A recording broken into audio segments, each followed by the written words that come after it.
Good morning. Today I'm sitting in my friend Carol's backyard in Rochester, New York. Exciting, I'm going on a trip. So today I'm going to try to read some of the stories I found while I traveled here. One was Ella's new hat and terrible cat.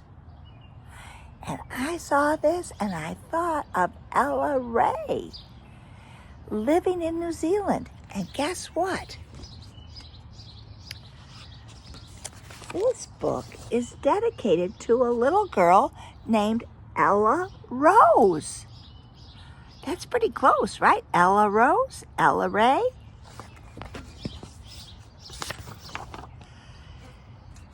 Ella bought a bright blue hat and took it home to show her cat. What do you think of that blue hat? I have a blue hat too. I'm excited. What color is your hat? I know Ella in New Zealand wears hats. The crown is too high and the brim is too flat, says Ella's mean and terrible cat.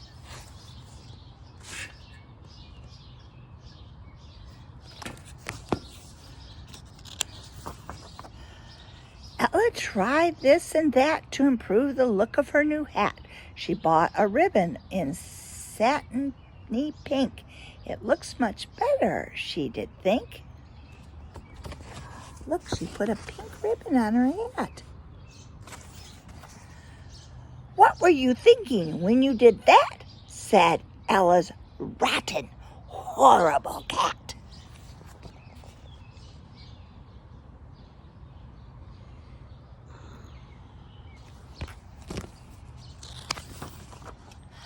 Ella thought buttons might make it look better, so she took a green one off an old sweater. She found an orange one in a jar in the shed, and in her junk drawer, she found bright, shiny red.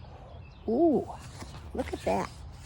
We've got the green button, and the orange button, and the red button, and the pink ribbon.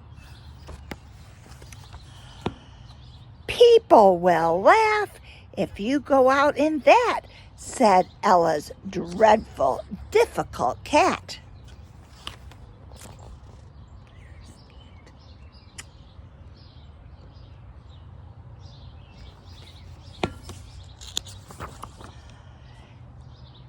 Ella cut fringe off an old chenille bedspread and added it to the rim, the blue hat brim instead.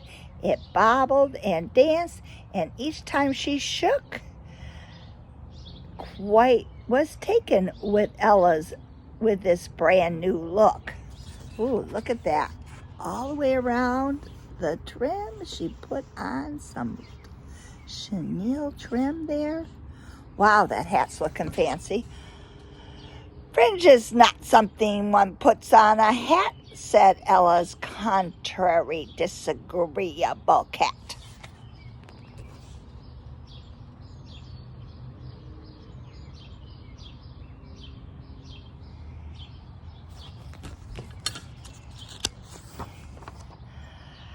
Out in the garden were flowers so pretty. Ella felt sure that would please her smug kitty.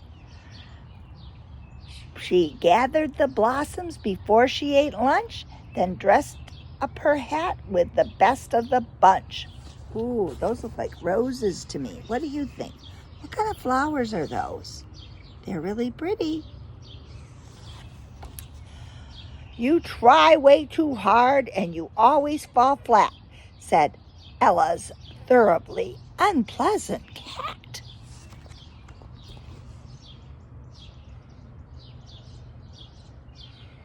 I think that cat is just licking its paw. Some butterflies were in a flutter. One showed up and then another. One landed on the bright blue rim. One danced on the tap of the hat's wide brim. Oh, look at the butterflies. Do you have butterflies around where you live that fly around? I think the flowers. I think it was the flowers that helped bring the butterflies to the hat. Some people don't look good in hats, said Ella's obnoxious, despicable cat. Oh, now the cat's playing with a ball of yarn. Oh, I think he's going to make a mess of that yarn. What do you think? Ella asked some buzzing bees, would you join my hat too, please? The bees were tempted by the fest. Have fun, said Ella. Join the rest. Ooh, look at there. 1, 2 bees and 1, 2 butterflies and 1, 2, 3 roses and 1, 2, 3 buttons. Wow, and lots of fringe. Too bad it makes you look so fat, said Ella's wicked, malicious cat.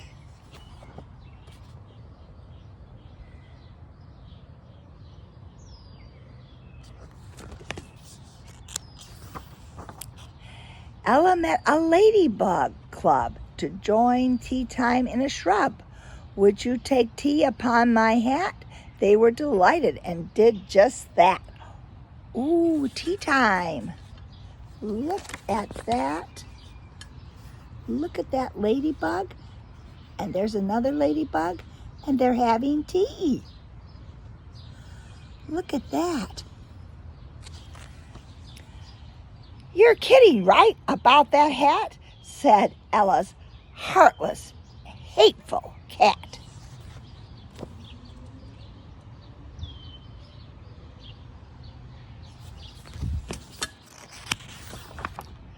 Some dragonflies were flying by, zigzagging in the sky. They circled once and then came down and settled on the blue hat crown.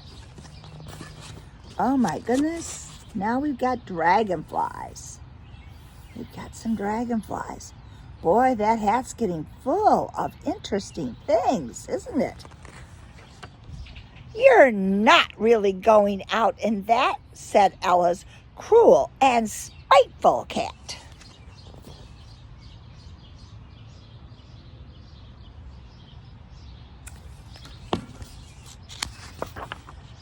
Ella asked a bird of blue if it would care to join them too. I'd love to share the hat with you, it said with glee, like bluebirds do.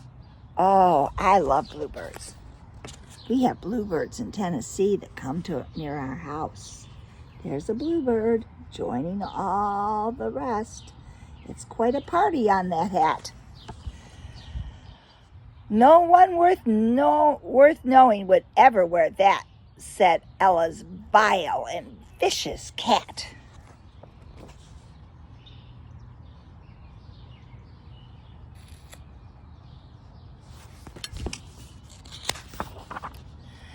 Ella met some lively crickets, playing music and selling tickets. They sat up on the tippy top and played some bluegrass punk hip-hop. Wow, I'd like to hear that. And played some bluegrass punk hip-hop. I wonder what that sounds like. That's amazing.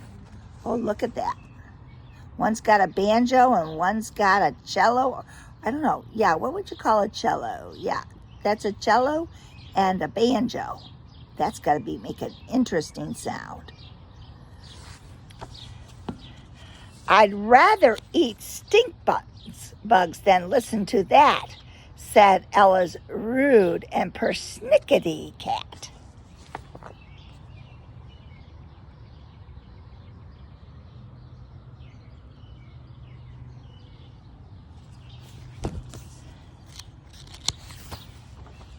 Ella asked some grasshopper brothers if they'd like to join the others. The brothers brought a drum and fiddle and joined the crickets in the middle. Oh my goodness, now we have a drum and oh my gosh, that must be making quite the noise.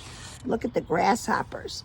One has a drum and one has a fiddle, or you might call it a violin, but when you're doing bluegrass, at least it's called a fiddle. I don't know about hip-hop, whether hip-hop has a fiddle. I prefer Bartok played in E flat, said Ella's snobby, pretentious cat.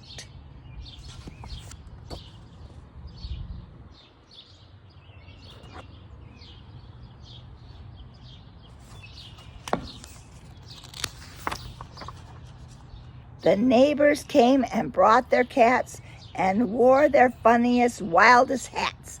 They spent the sunny afternoon dancing, laughing, and singing tunes. In Ella's garden, they all played bingo, croquet, and charades. So there was a party in Ella's backyard.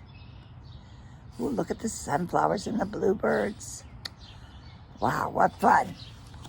Inside, the cat amused itself by knocking dishes off the shelf. The party seemed like lots of fun, but the cat just hated everyone. It threw a fit and hissed and spat. This is all the fault of that dumb hat. Oh my goodness. That cat's not being very nice, is he? Knocking dishes off the shelf? That's not a good idea. Naughty cat.